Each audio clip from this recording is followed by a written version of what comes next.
There is a study which states 1 out of 2 marriages or 1 or 2 relationships will actually break up because of a silent killer.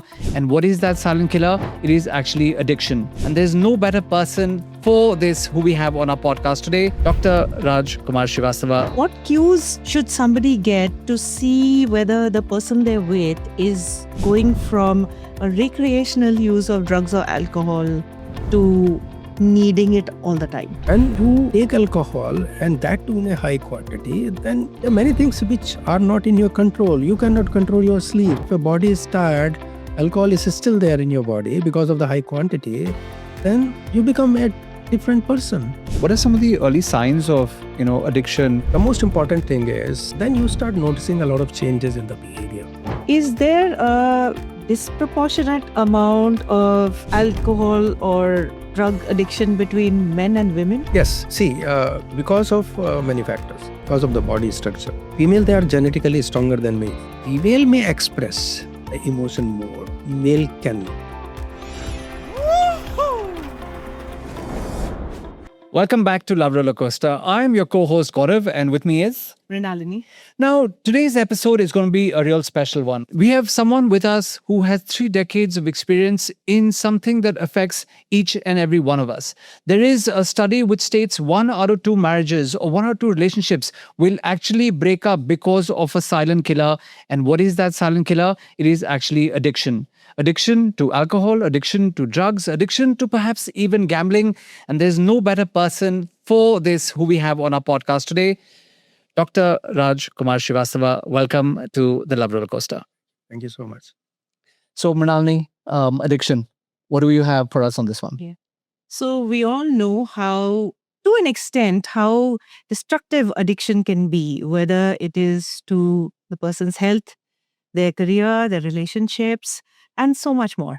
So today we have an expert who's going to talk in depth about addiction and how you can identify someone getting into it and what can be done to either prevent or manage it.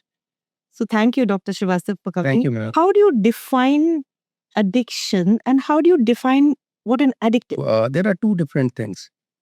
One is harmful use, and the second is addiction. Harmful use means whenever a particular substance or alcohol directly impact a person's physical or psychological health. For example, many people, they don't drink every day. They drink once in blue. But whenever they take it, their behavior, either the physical or the psychological behavior, get changed. And when they become sober next morning, they feel that, whatever they have done, it was not good. Or this is psychological impact. The second thing is, yes, people that take, the body is not that much susceptible to take the bad impact of alcohol or any other substance. When they get all the tests done, there is a change in body parameters. For example, the blood parameters, for example, the liver enzymes, maybe the pancreatic enzymes. So they know it, yes, whenever they take it, it is really going to give some kind of bad impact. So this is something called as a harmful use. Now comes to addiction part. Addiction is really altogether different. Before understanding the addiction, you need to understand 3 or 4 important terminology terms. One is tolerance. In psychiatry, in medical language, it is called as tachyphylaxis. Tachyphylaxis means once a person start taking a particular substance, let's take the example of alcohol. Right. When the people, they start taking alcohol, they start with a beer. And even after having half of a beer, they get euphoric. But once they keep on using that particular thing again and again, then they need to take or they need to increase the quantity of that beer to achieve the same desired euphoric effect. Or take something stronger. Yes. So maybe after a beer, after some time, after a couple of months, then they need to either switch to the hard drinks, and they start with 1 drink, then increase to 2, 3, 4, 5, 6. And they never know, in a span of 1 or 2 years or 3 years, they start using around half a bottle. Right. And for them, now 1 beer, 2 drinks is nothing because they cannot achieve the same kind of euphoric effect. So this is called as, because the brain, the threshold of the brain just start increasing like anything, and they achieve that euphoric effect when they have to increase the dose or the quantity. So this is tachyphylaxis. This is a very important part of dependence. Second, once the patient achieve that particular level, that tachyphile excess I am talking about, then the people, they start noticing physical and psychological withdrawal. Let's take the example of alcohol. The physical withdrawal is because the alcohol level is so high in the body and constantly so high, because the person is continuously using alcohol almost every day, and that too really in a very high quantity. Then they start throwing some physical withdrawal. Tremors, fine, irritability, sleepless night, domestic violence. Fine. And in severe cases, when they don't drink it, then they start hallucinating. Yes, I'm talking about a very severe form of alcohol withdrawal, right, which is known as delirium tremens. Psychological withdrawal, which is known as craving, जिसे हिंदी में बोलते हैं हुड़क, कि हुड़क लगी हुई है, उसको alcohol लेना है. So that hudak keep on just, and the hudak comes, or the craving comes from your frontal lobe, because the alcohol receptor, they are very much the place inside the frontal lobe, and when the people, they start increasing the quantity of alcohol, and the number of this receptor, they start increasing, and they demand for more and more alcohol. So once you stop taking it, there is a craving, and that craving propel a person to take that substance or alcohol again and again. Fine. Third thing is, yes, they know it. They should not be taking alcohol. This is bad. And yes, they are just spoiling their health. They are spoiling their family's health, or maybe financial crisis is there. Correct. But in spite of knowing every possible thing, they keep on just consuming that substance or alcohol. When this particular phenomena keep on happening in a person's life, then that person becomes dependent. In a way, substance or alcohol lies in the center, and the person who is addicted to that substance, his life is revolving around that substance, how to procure it. Right. So this is something called as dependence. So what is the crux of the matter for becoming addicted to a substance? Is it that they are trying to run away from their problems? Is it that they can't handle what is going on, and as a result, they just want to escape? Ever since we come to this planet, or maybe Earth, the stress starts. Fine. When we are small, it is all about a separation anxiety. बच्चा मम्मा के पीछे भागता है, मम्मा बोलो. Same बच्चा जब teenage में रहता तो मम्मा पीछे भागती कि बच्चा कहा नहीं, उसके पास टाइम नहीं है, because he is busy with his or her friends. Fine. So whenever the child grows up, then school phobia, or school stress, exam stress, peer group stress. So stress is a part and parcel of life. But yes, I can tell you one thing. Stress always, you cannot say that it is always bad. I think it is good as well. Because whenever there is a crisis situation, you have a crisis situation, and maybe which needs you to respond in a different way. So clearly there is a change in brain's stress response. The brain stress response sometimes goes towards the negative side in majority of the cases. And yes, the people, those who are really weak, so they become negative. And the brain stress response even goes towards the positive side. The people, those who have a really good trace. Fine. So sometimes the people, they take this crisis period as an opportunity and become stronger. And the people, those who are unable to fight back, they become weaker, and definitely it gives a dent to their personality. And in later life, whenever they just come across with the similar kind of stress, or maybe a bigger stress, they always throw the same kind of reaction.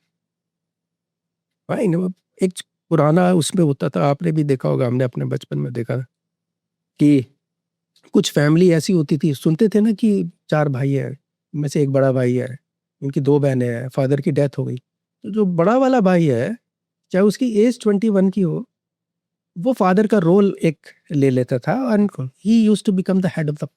Correct. और वो अपनी शादी बाद में करता था, अपनी बहनों की करता था, अपने भाइयों का ध्यान रखता था, तब वो करता.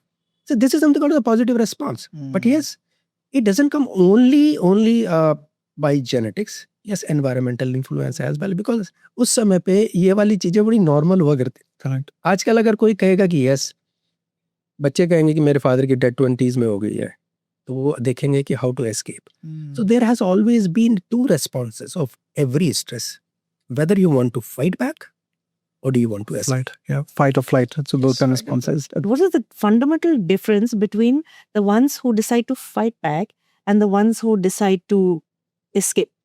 There are multiple factors. Number one, genetics. Second, the kind of upbringing you have.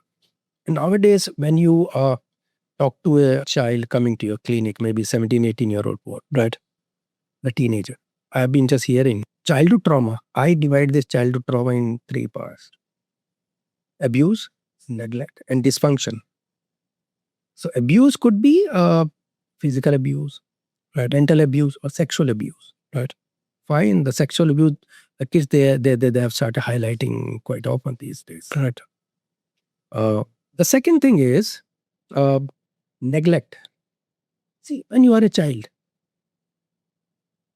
and the kind of parents you have, I think both of them, they are busy, unable to spend some time with the kids. Yes, both are Be a working. service provider. Fine. I mean, it's nothing wrong in being working, but somewhere you need to steal time.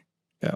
When you are with your kids, then Make time. you should be a good parent. At least you should just steal some time to spend that precious time with your kids. So sometimes there is a neglect. Whenever the child is in crisis, maybe something has happened in the school, bullying हुआ है, किसी ने कुछ बोला है, fine, teacher के हिसाब से नहीं समझ में आया, कोई सब्जेक्ट समझ आता. I think that the most important person for a child is parents. So when there is a neglect, you're not spending time with the kids, then somewhere they have some kind of a dent in their personality. In a later stage, they can just have more problem. And third thing is dysfunction, which is really quite common these days. I normally advise to my patients, relative, sometime, because if a small child, 6, 7 years old or 10 years old, see a broken marriage, abuse in the marriage, the father is really addicted and just beat the wife, the mother, fine. Or maybe there is a history of substance abuse or something which disrupt the family. And if the child notice all this, then there is a very Big impact. Environmental influences.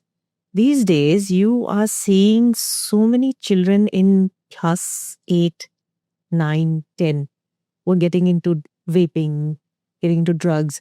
Colleges apparently are full of people just using substances, harmful substances. It's become a normal thing. And then there's that peer pressure. What would you say to young children to avoid this peer pressure, to not go down this path? Like, choose your friends carefully. yes, one is peer pressure. They want to feel cool. Yeah. My friend is doing this, so why can't I? Correct. Number 2, yes, they don't have a knowledge about it. And number 3, maybe they are not sharing a very good bond with the parents whom they can consult or whom they can talk about. And yes, peer pressure is really very important. In metros, the influence is more because you will get more opportunities. In a small place, a small town, yes, you are noticeable. Maybe if your parents, they are not around, being a part of that small society, then maybe the neighbor, Sharmaji, Guptaji, they will watch you just while smoking or something, and they will definitely going to complain this thing to your parents. Correct. So that check is not here in metros. Yeah. Fine. And easy accessibility. That's the thing. It's become so easy now. So, Doctor, why is it that sometimes, you have two people in a similar circumstance, similar situation, similar group of friends, perhaps similar environment, yet one, becomes an addict and, the other one, for them, it's completely normal. What is the reason for that? Yeah, it's a very interesting question. See, just like two DNA, they cannot be similar. I think the two people, they cannot be alike. And I'm talking about the personality per se. The personality is a bunch of traits. And you carry some traits from your parents. This is something called as genetics. So the people, those who are really just are really having a settled kind of a personality, not impulsive, cool and calm, really a responsible person, good husband, good son.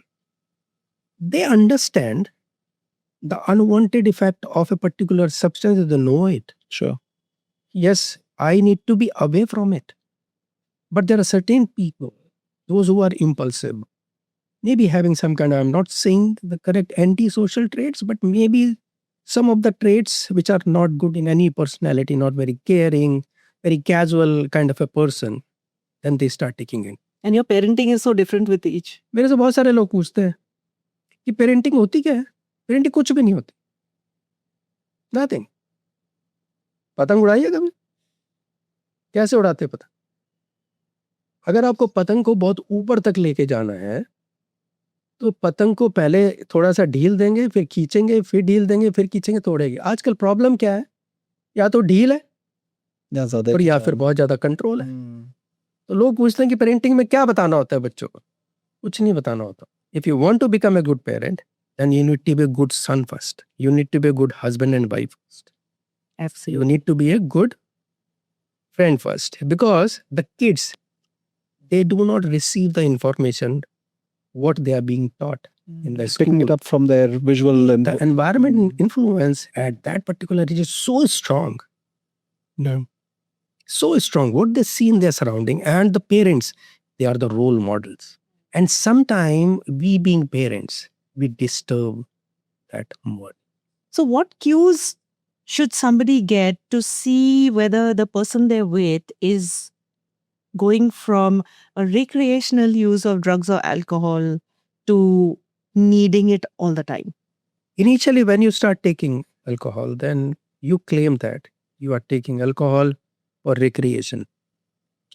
Now, it depends on the amount and depends on the regularity. Fine if a person is comfortable, as I just mentioned you, many of my key person, those who are really, maybe they take it. I don't want to name any sector. But yes, when they take it, they are in control. They take it and they have dinner, they get up in the morning, they just the workouts and they perform every possible duties. They do not let alcohol that important in their life so that they can just be away from their responsibility.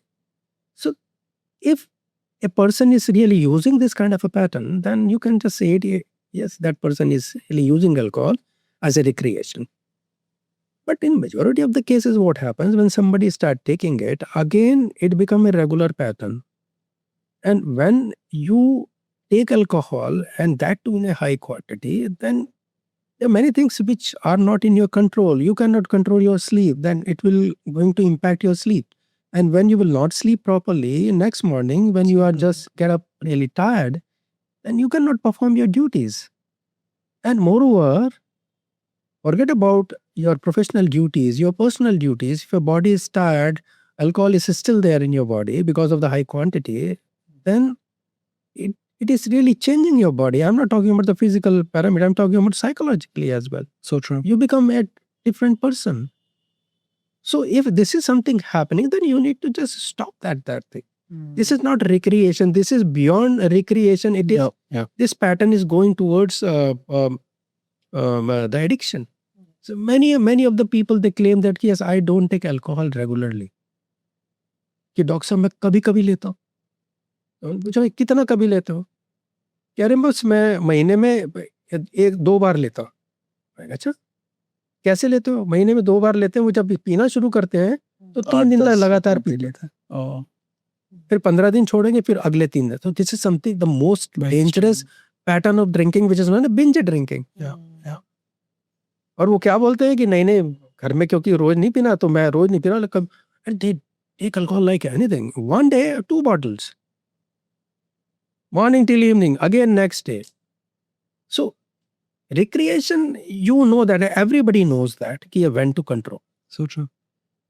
What are some of the, early warning signs that people should look out for? And we're not only talking between parents and children, but even between husband, wife, boyfriend, girlfriend. What are some of the early signs of, addiction that are red flags that people should look out for? The most important thing is then you start noticing a lot of changes in the behavior. Yeah. A person who used to be a very responsible person suddenly become aloof. Suddenly that person is not light. The kind of responsibility used to just appear. Now just that person keeping himself away from those responsibilities. Second thing is sleep pattern. See, whenever any substance, the people they have a common, there have been a common belief, yes, when you take alcohol, then you get a proper sleep, good sleep and sound sleep. It's a myth. Yes, alcohol can induce your sleep, but it will disrupt your sleep in the middle of the night. Then you have to get up in the middle of the night. Either you're thirsty or maybe you have to go to the washroom. Correct. And you cannot maintain that sleep. And when you get up in the morning, you feel heavy. Fine. So sleep disturbance is really one of the important things. Behavior change. Sometimes people, when they are intoxicated, they become very impulsive, very violent. And you, sometimes you notice that, oh my God, he's not that kind of a person. He's a cool, calm, settled person. But now suddenly that person start behaving in such a weird way, you feel that something is wrong. So you need to, these are the red flags. So does alcohol actually bring out who the person truly is? Because there are some people who, when they have alcohol, they become when they're high, they become very quiet. There's some people who become very aggressive. There's some people who become very amorous. There's some people, everybody reacts to alcohol differently. Some people laugh a lot.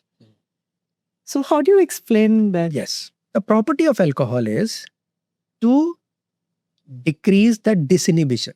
So we are normally, when we are conscious, we know what we are talking. We know that what to talk, when to talk, what not to talk. Right. Because we analyze our thought process and we, after that processing, we speak. For example, if we are sitting in a gathering, maybe we don't like a person. And maybe inside our mind, we are saying something, oh my God, I'm unable to tolerate that person. But yes, openly you cannot say it. So you applied that kind of filter. Yeah. But aap puchenge, uncle ji chai piyenge. So it happens when you are conscious. Alcohol reduces the disinhibition part. And when there is altered sensorium, then whatever you have in your mind, it comes out. It comes out. Yeah. For example, if a person has got a thought, he, in spite of putting a lot of effort, that person is unable to dance. And become very conscious कि कैसे dance करूँगा, लोग क्या देखेंगे, मैं judge करेंगे. Whenever that person is 3-4 pegs down, then he start dancing. Inhibitions. Yes. Some people, they have hidden impulsive behavior, very, very angry from inside. And yes. Kept it suppressed. Yes, and whenever they are really, there is a disinhibition, they become violent. Yeah. So it's basically what you have in your conscious, subconscious. This can be a slippery slope, right? Because you start like this and then eventually you could be a full-blown addict also. Oh yes. Yeah. See, the process of addiction leads to many things in that path. 9 out of 10 people, whenever you ask them, yes, do you feel that yourself as an addicted person? They always say no. Why? In spite of knowing the fact, yes, every day they have been consuming around a bottle. Yeah. They always say no. Because the brain uses a different kind of defense mechanism. And these defense mechanisms, they work at the subconscious level and they challenge your own thought. And the first defense mechanism is denial. No, I'm not addicted at all. मैं तो जब चाहूँ तब छोड़ सकता हूँ. बिल्कुल. तो मैं तो नवरात्रों में छोड़ देता हूँ. ये अभी सावन आया, सावन में छोड़ दिया. उनके लिए क्या? But they know it. कि वो छोड़ते नहीं है. Because addiction is a mind game. Liver doesn't have a craving. Stomach doesn't have a craving. The frontal lobe has got a craving. You need the high. You need the high. The brain wants to have an high. So ये second defense mechanism होती है minimization. Whenever you ask कितना पीते हो, this is my normal question in my clinic. Doctor साहब 30 के 2 लेता हूँ. अब 30 के कोई आदमी ले नहीं सकता, एक बॉटल पी लेगा. So they take alcohol unlimitedly. They start since morning till evening. And the third thing is rationalization. They have every possible excuse for alcohol. Today India has won the match, so I should drink. Today India lost the match, so I should drink. Today I have a fight with my wife, so I should take alcohol. Today my wife is looking very beautiful, so I think this is the day. I mean, I should take alcohol. Fine. Yes, I have a fight with my boss, so I am really frustrated. I want to take alcohol. Today is the busiest day, so I'm really tired. I want to take alcohol today. So justification is unlimited. There is nothing to do. Nothing. Fine. कुछ करने को नहीं है, तो why not to have alcohol? So again, I told you the alcohol lies in the center, and your life revolves around it. How to procure it. So this is a process. So somewhere I think you need a family member. They should understand or take this particular thing as an illness. See, if somebody asks me, doctor साहब कैसे treat करते हो, तो मैं हमेशा patient से बोलता हूँ कि भाई may be for you it's an addiction, but for me it's an illness. And when you treat an illness, then you need to develop that kind of sympathetic attitude. You cannot just scold your patient. And I always tell to the family members, always, you do not scold. That person wants to quit. And what if it is the husband or the wife? See, there are a number of patients I normally see almost every day. So how does a family, like suppose it's the man in the family, like suppose the husband is addicted to alcohol or drugs, how does the family, how does the wife or the rest of the family deal with that? If a person is addicted to any substance or alcohol, it means that person needs help. Because your scolding, your negativity will not help him in any way. So first of all, you need to accept that yes, this particular child or this particular person is suffering from a disorder. Fine, we feel that, yes, if a person is suffering from malaria, typhoid, we have a sympathetic attitude. But if a person is addicted, there is a different kind of mental game has started. Number two, that person needs medical help. And early medical help is the better help. See, if you keep on delaying that process, sometimes the patient delay the process. कि अभी नहीं करूँगा, मैं अपने आप छोड़ दूँगा. So they keep on buying the time. And sometimes the family member, they are really in a fix. कि देखते यार कहीं दिक्कत तो नहीं होगी, ऑफिस में पता तो नहीं चल जाएगा. So they keep on delaying the things. If you keep on delaying, so you are not only destroying the body, you are making that pattern really, really more complicated. So you need to consult a mental health professional. And I can tell you, maybe 90% of the cases, they can be treated on OPD basis. Only 2 to 3% patients, they need some kind of rehabilitation kind of a treatment, or maybe the indoor treatment. But when they're so resistant to it, like the wife is going on saying, you need to get help, let's get help. Person is saying no, what do you do?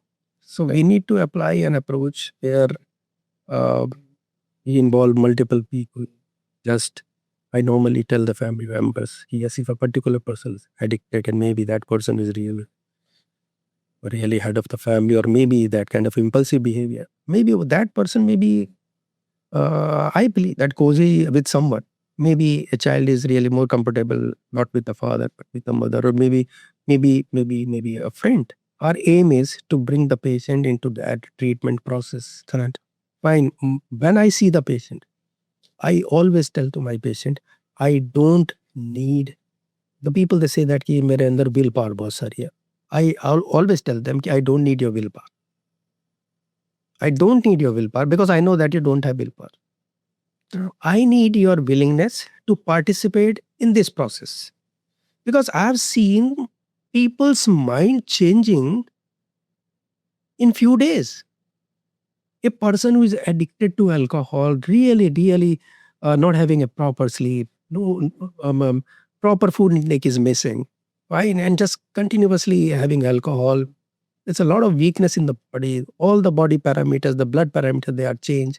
When that person starts taking treatment, then what happens? In few days, in a few days, the problem of sleep is gone. Fine, appetite is become really better day by day, and that person start just feeling that kind of a strength. Then they gain that confidence. मेरे को treatment कराना है. इसीलिए helping me, and hence it becomes a positive cycle then. Yes. तो हम लोग उसको कैसे करते हैं? हम लोग उसको थोड़ा सा, मतलब इसको वैसे टर्म में नहीं करते, फंसाते नहीं है, लेकिन उसको थोड़ा सा करते हैं कि भाई एक छोटे छोटे टारगेट में, कि पहले करते हैं कि देखो पहले हम आपका डिटॉक्सिफिकेशन करेंगे. डिटॉक्सिफिकेशन का मतलब होता है yes you are treating the withdrawal symptom, because the withdrawal symptom they are troubles. एक पेशेंट है जो अगर नई सब्सटेंस लेता है, उसको नींद नहीं आ रही, fine, sleepless night is really very very difficult. अगर उसको नहीं आ रही, फूड इनटेक बिल्कुल भी नहीं है, और सारे टाइम उसको ट्रेमर्स है, ठीक है, उसको पैल्पिटेशन हो रहे हैं बहुत तेज. When you don't take alcohol, then that your sympathetic nervous system item really triggered and palpitation. So you need to take care of those symptoms, and when you take care of those symptoms, then in a span of 1 or 2 weeks, then the patient gain confidence, and the patient gain confidence in the treatment process as well as in the doctor as well. So I always tell to my patient, alcohol छोड़ना मुश्किल नहीं होता, ये आधा sentence है, पर छोड़े रखना मुश्किल है. People they quit alcohol for few days, And then they relapse. but the alcohol has always been there in the mind in those days. as नवरात्रों में क्या होता है, 3 हो गए, 4 हो गए, 5 हो गए, 6 हो गए, ऐसे बस जैसे नवरात्रि खत्म होते हैं, Come back with a vengeance. Yes, वो 10 दिन का एक दिन में वो निकालते हैं. And then does the one need to then work on them, the reasons why they became an alcoholic in the first place? Whatever mental issues that they're having, See, whatever again, childhood issues. maybe I told you, maybe yes, there is an altered brain stress response, but why not towards the positive side? And if yes, at that time it was towards the negative side, why can't you just make some changes in those responses? When somebody is really helping you out, the entire family is behind you, the doctor is helping you out, so you cannot curse every time your childhood experiences. No. But you have to process it and like let it go, right? So I think that's another process that they have to go through if they don't want to relapse. Normally 90% of the relapse in alcohol occurs within a span of 6 months. Fine. That is why I always say कि alcohol छोड़ना मुश्किल है, मुश्किल नहीं है, छोड़े रखना मुश्किल है. So if a person can keep himself or herself sober for the next 1.5 year, that process of dependence starts just weakening. Fine, because we need to target not only the physical and the psychological withdrawal, we need to target that tachyphylaxis as well, that tolerance as fine. And psychological withdrawal, they are much more difficult to handle than the physical one, because the physical withdrawal you can treat within a span of maximum 2 to 3 weeks, maximum 4 weeks. There are certain maybe protected withdrawal. But yes, psychological withdrawal, if you want to keep a person away from alcohol, then you need to sit, you need to talk, you need to be in a constant touch. The patient should have a proper family support. Fine. And yes, it is a complete sober state. Some कभी patient कहते हैं, doctor साहब आज वो है friend की birthday है, आज पी लें एक आधी बियर पी लें. No, because somewhere if you start taking alcohol again and you are just following that process, so you are stimulating your receptors. Correct.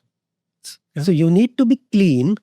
If a person is clean or for about a year, then the chances of relapse, they are really less. They go down. Because there are many things that work, internal cues, external cues. For example, if you are sitting really quietly at home and you see an old bottle maybe lying somewhere in the corner, and again you start and that kind of thought, why not to take it? Wife is not around, fine, I am alone, दोपहर में ले लूंगा 2 pack, उसके बाद इलायची खा लूंगा. So, but yes, you are igniting, you are stimulating your receptors, so you are just making that public. So the biggest issues I've seen, with my parents' friends, with people we have known as the elders when we were growing up, a lot of people who would get drunk and beat up the women in their lives and beat up their wives. It was always resulted in violence. What would you say for people who are enduring this violence? Like how would you deal with that? If a person is getting violent after consuming alcohol, normally they target a person whom they can. Soft target. I have never seen a person beating his mother, beating his father, or beating his boss. Either they beat their wife or their children. Fine. But the question comes, if this is a pattern. Then somewhere should raise the voice. Either the family member, wife, or maybe the wife's family, or that person's family. Because you cannot take that behavior for granted. Because if you keep on taking that behavior for granted, that means you are encouraging that person to behave in the same manner again and again. So you need to raise your collar ki if a person is drunk and behaving in such a manner that you should take the help. That person is unable to handle it. It is not only the alcohol. It is basically the other personality factor as well. Maybe other unresolved conflict. Maybe other problem related to the wife. Fine. So, and after taking alcohol, that person behave in such a manner, then you need to address a whole picture. And that is why when you treat a person, then you need to take the family into confidence. Without the family support, the treatment approach cannot be completed. So either the family members or the spouse, they should raise their collar, they consult a psychiatrist, and they just bring the patient to the mental health professional.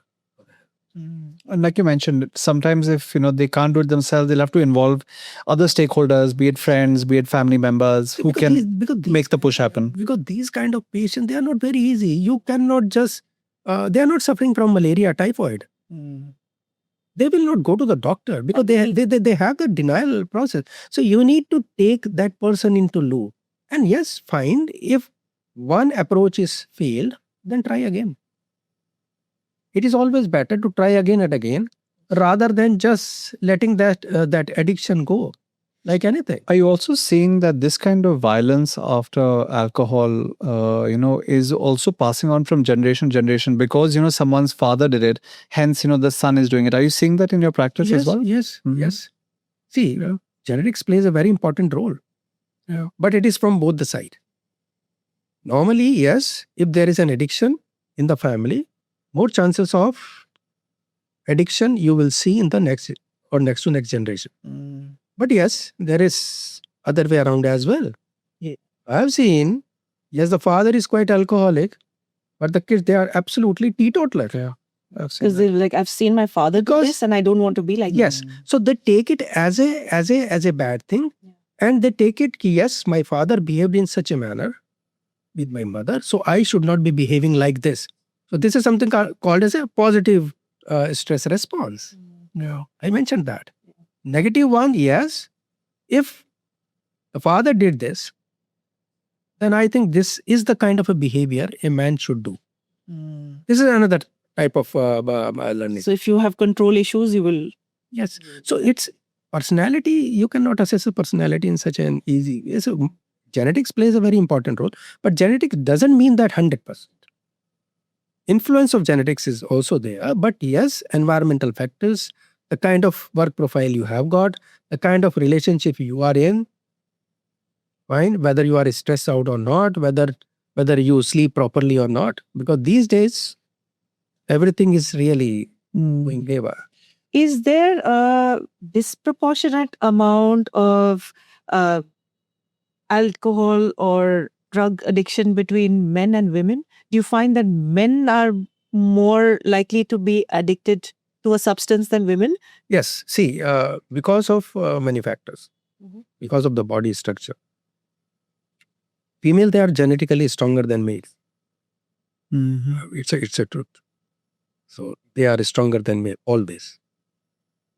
Male, yes, they take the decision whenever they want to take it really in a very harsh situation, but emotionally weaker than female. Female may express the emotion more, male cannot. So there are differences genetically and very things in the behavior. So, and the third thing is, yes, they have more opportunity to take any substance or alcohol because they are working. Still, the male, they are more working than the female. So these are the factors. And when they take it, they can find many person like them. जिनके साथ वो बैठ सकते हैं, कर सकते हैं, P सकते हैं. ये बहुत सारी चीजें हैं जिसमें है कि yes, the male, they are more prone to be addicted than the female. Interesting. I think with women, I mean, you have your friend group and you will talk about all your problems, your everything with your friends. Also more have people a higher inside. sense of responsibility, raising the family, keeping your in-laws happy, everything. It's all on you, mostly. So, you're so involved in everything around you that you don't have that kind of time to sit and do all this. Being a housewife, I think this is one of the toughest task. Even if you're not a housewife, but you also go to work, then you come back. I have seen that even women who go to work, working as much as the men, still are more involved with the children than the men. Yes. When it comes to college admissions, you are still coming back and you're doing everything, guys not doing anything. I mean, I've heard that from so many people that, I'm working, 12 hours a day. I still have to come back and the kids' college admissions, this, that, everything I have to look into. That's good. See,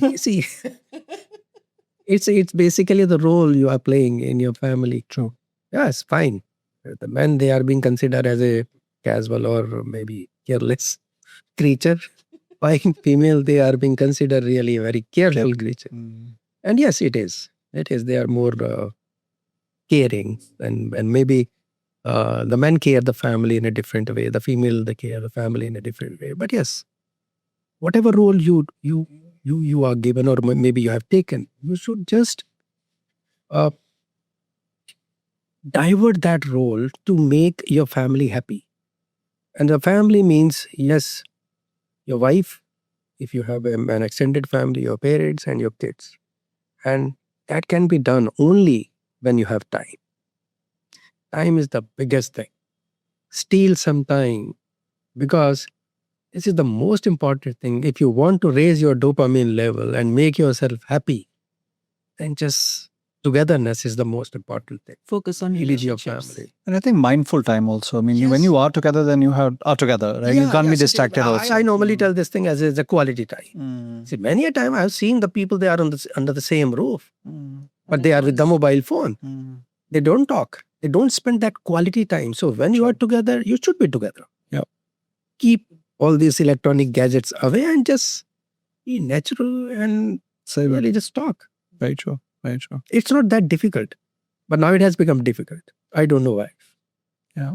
What would you say? There are also sometimes external factors at play. I mean, when you look at Hollywood, there was someone who was addicted, and because, there was a whole economy that was relying on that person's addiction. So, which means, drug dealers or, all of those. So eventually, I mean, we hear about so many movie actors who started with alcohol, went to drugs, and then went extreme and OD'd and, just died in their bathtub or whatever it was. You see, it is a pattern of using the substance. Other people, they start with alcohol or maybe beer, or maybe then they switch over to this marijuana.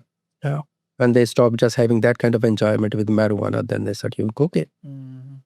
And after cocaine, multiple stimulants, Yeah. MDMA, crystals, LSD, hallucinogens. After that, the king of substance is what? Heroin. Yes, opioid. Opioid has got a property that if you have taken 2 times or 3 times, then you become addicted. The first intake make you feel nausea. You will vomit out, but second times you become addicted and your body start throwing the withdrawal symptoms. Physical, that terrible withdrawal symptom. So this is a kind of a pattern the people, they use from one substance to another, because they want to have Going up. that high, more and more high. Yeah. Also, having too much money makes you get into all of these things, because what is there to look forward to? What is there to aspire to? If you have everything you need, then how do you get your high? If you have got everything, yeah, and you feel that, beyond that, I think you will not be able to achieve. Yeah. Then what would you? Right. Fine, you buy a new car, a Mercedes C-Class, or maybe as a luxury car. You have a feeling of sitting in a new car, in a luxury car for a month, or maybe 2 months, 3 months. Boredom. After 3 months, it will become a routine car, normal car. What next? Because the brain stopped just achieving the same kind of joy or euphoria. They stop doing it. Correct. So Need the next high. most need the important next, thing, the push. best high anybody can get is from, yes, one should have an aim. Have a purpose. What do you want to be? True. Yeah. And because it is a process. Yeah. And the process is much more important than the destination. So true. you keep reading around, right? Like people have got into marijuana because it's actually now you have medicinal marijuana and you have all of these kind of things. People have switched from tobacco to marijuana because they say, oh, it's much better for you. But I don't know. I can tell you, the people that claim that marijuana increases their productivity. Wrong. A lot of creative professionals do No, say that. wrong. Maybe initially you feel disinhibited, and when there is a disinhibition, maybe initially you can do more work. But over a longer period of time, it slow down your cognitive function It's still a drug. and the soft cognitive function. Yeah.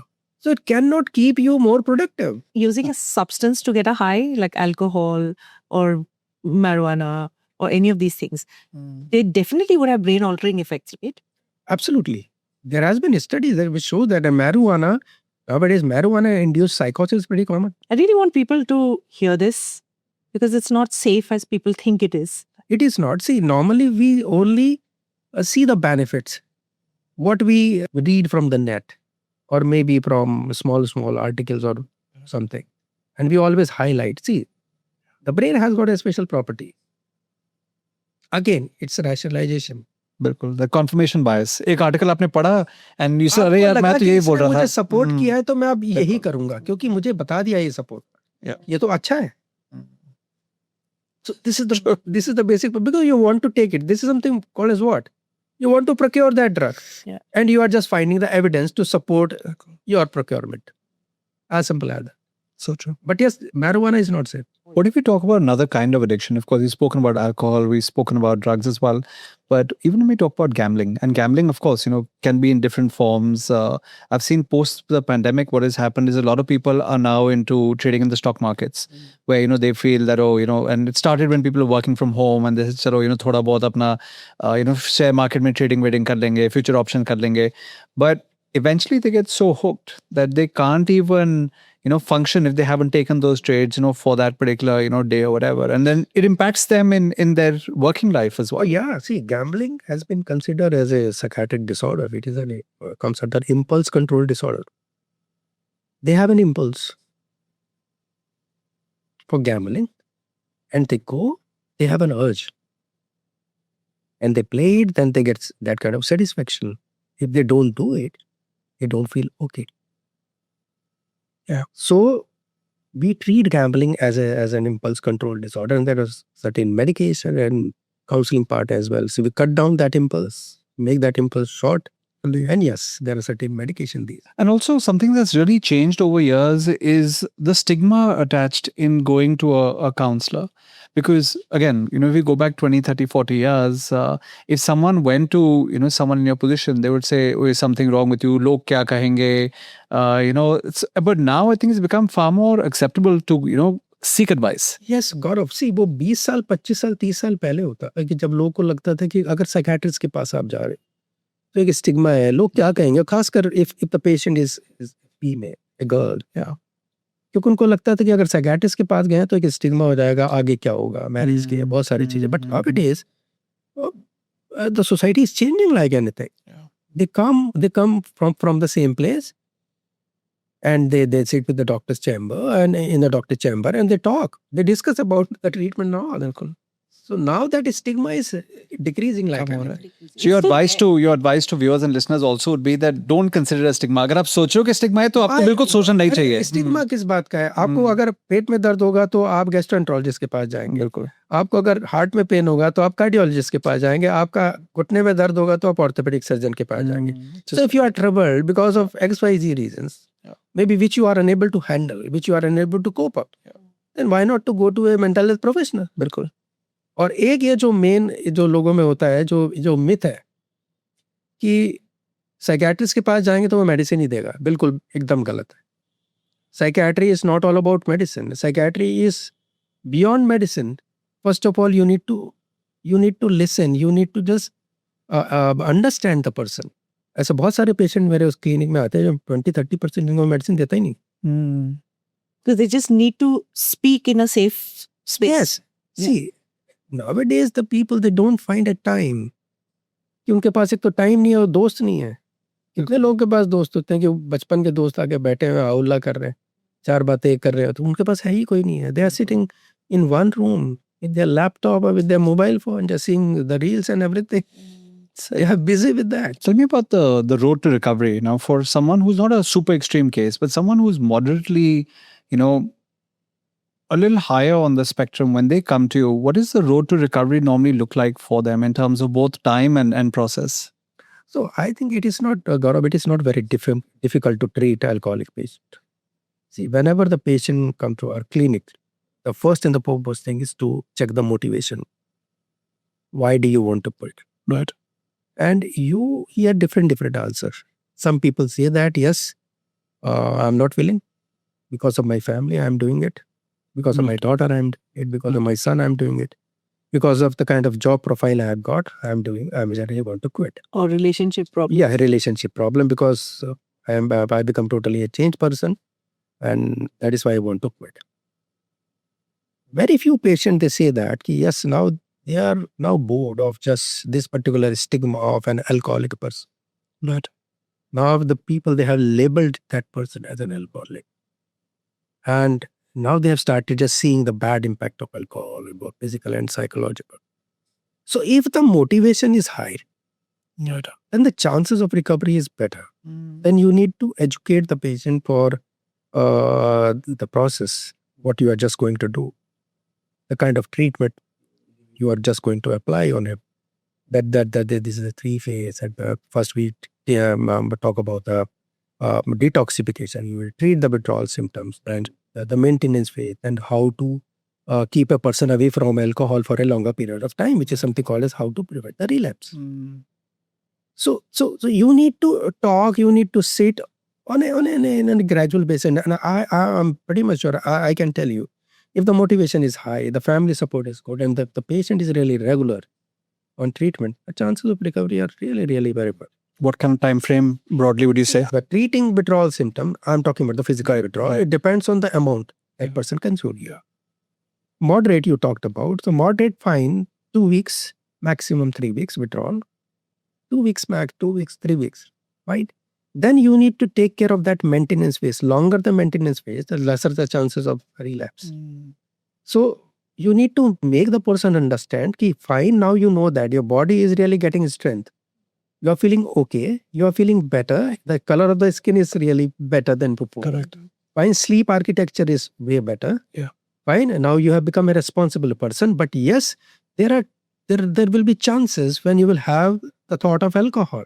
When patients stop just seeking the doctor's advice, or stop going to the doctor's clinic, usko lagne lagta I can manage. And one fine day, he called the doctor, doc sab galti. Slipped up. So this is why you need Alcoholics Anonymous and all these. Yes, because there are two types of things. Before a complete relapse, there are multiple lapses. Relapse is a complete process that you reach to the original level of addiction. Lapses means, for example, you used to take around a bottle. Fine. And you were troubled about that. Fine. One fine day, you have a craving in your mind and you are in that treatment process and you took 2 pegs. That means it's a lapse.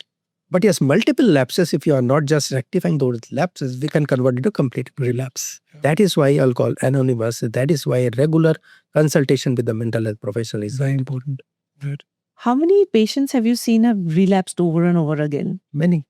What is the ratio of people who have relapsed to the ones who haven't? I mean, that's all the more motivation. The relapse patients, normally the percentage is higher than the people. Because again, many of them, they take the things lightly. Some people, they take it seriously. It's the ones Some who people, really they have good want support. to get okay, the ones who actually go through with proper rehabilitation. Yeah, hence the motivation that you mentioned. Yeah, motivation is more important. So normally when we judge the patient for the first time, we could get that kind of sense. Yes, Ho jayega. he's the one who will come out. And yes, he's the one. The ones who are doing it for themselves will come out of it. The ones who are doing it because the family is telling them to do may not, right? Yes. So, first up, Dr. Srivastava, thank you so very much for all those shares. 2 things I'd like you to end with. One is your parting advice, to people, the viewers and listeners who are listening into this podcast. And second is, how can they find you? How can they reach out to you? And, how can they also, in case they have any questions to ask, how can they find you? My message is, see, life is very beautiful. I believe that. And there are many things to do. fine. If you are using alcohol or any other substance, I think you should not use it, because somewhere you will destroy your life. Initially, you will not be knowing that, but gradually, depending on the personality you have, so it is always better not to have it. Or if you are having it, I'm not talking about substance, I'm talking about alcohol, then we should be cautious enough when to stop. Right. Because using alcohol at a very early stage, I think I believe that one should not use it. Yeah. Government has got a limit of 25 years, but yes, the people, they violate it openly. Sure. That's a different story. But yes, because handling the impact of a particular substance or alcohol needs some kind of a maturity. If somebody wants to consult me, then I'm available in Max Hospital. I have got 2 clinics, one in Surat Bihar and another in Noida. Or maybe you can take my number. That's it. Lovely. No, thank you again, for all the shares today. And I think it's been a very, very valuable conversation. I'm sure everyone who's going to be listening in and watching this episode is definitely going to appreciate it. Mrinalini, any parting thoughts from your side? Well, thank you very much for all your very valuable insights. Thank you. Thank you so much. Great. Thank you very much. So, ladies and gentlemen, viewers who've been watching this at home or listening in, while driving at the gym, let us know what you thought. Let us know if you have had people in your, family, friends, circles who probably suffered from this, addiction in some form or the other as well. How did you handle it? And again, what did you think of this episode? We'd love to know. This is Gaurav and Mrinalini signing off.